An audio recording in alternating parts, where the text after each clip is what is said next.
சிம்பிளான ஒர்க் அவுட்ட எவ்வளோ காம்ப்ளிகேட்டடா பண்ண முடியுமோ, அவ்வளோ காம்ப்ளிகேட்டா பண்ற விஷயம் தான் இந்த tricep push down. Tricep push down எப்படி பண்ணணுங்கிறத தான் நான் இந்த வீடியோல சொல்லப் போறேன்.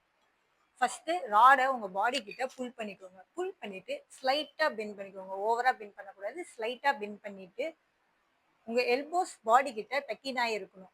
கீழ புஷ் பண்ணணும். அதாவது tricep push down, not towards your பாடி.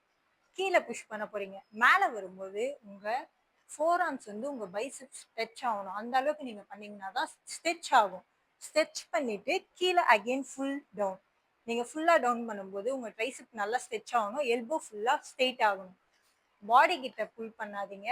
அதே மாரி பார்ஷியல் ரெப்ஸ் பண்ணாதீங்க. பார்ஷியல் ரெப்ஸ் பண்ணீங்கன்னா ப்ராப்பரா கன்ட்ராக்ட் ஆகாது. ஃபுல்லா அப் பண்ணிட்டு ஃபுல் டவுன். அகைன் அப், டவுன். நெக்ஸ்ட் என்ன வீடியோ வேணும்னு சொல்லி கமெண்ட்ல சொல்லுங்க. நான் அப்லோட் பண்றேன்.